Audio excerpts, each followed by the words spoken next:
ଦେଖନ୍ତୁ ସମସ୍ତଙ୍କ ଭିତରେ ଗୋଟେ ଗୋଟେ ବଡ଼ ବଡ଼ ଡାକୁ ଅଛନ୍ତି, ବଡ଼ ବଡ଼ ଡକାୟତ ଅଛନ୍ତି ସମସ୍ତଙ୍କ ଭିତରେ।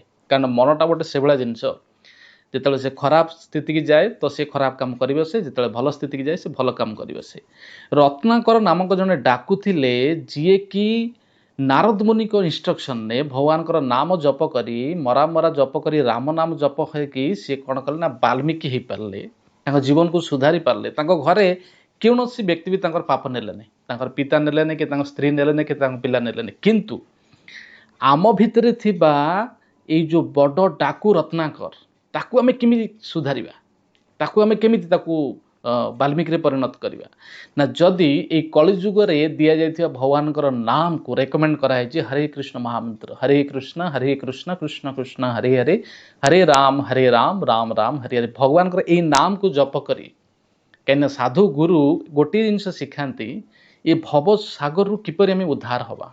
ଆଉ ଯଦି କଳିଯୁଗରେ ରେକମେଣ୍ଡ କରାହେଉଛି ଭଗବାନଙ୍କର ନାମ, ତାହେଲେ ଆମେ ଭଗବାନଙ୍କର ନାମ ଜପ କରି କାହିଁକି ଭଗବାନଙ୍କ ନିକଟକୁ ନ ଯିବା, କାହିଁକି ନିଜକୁ ନ ସୁଧାରିବା।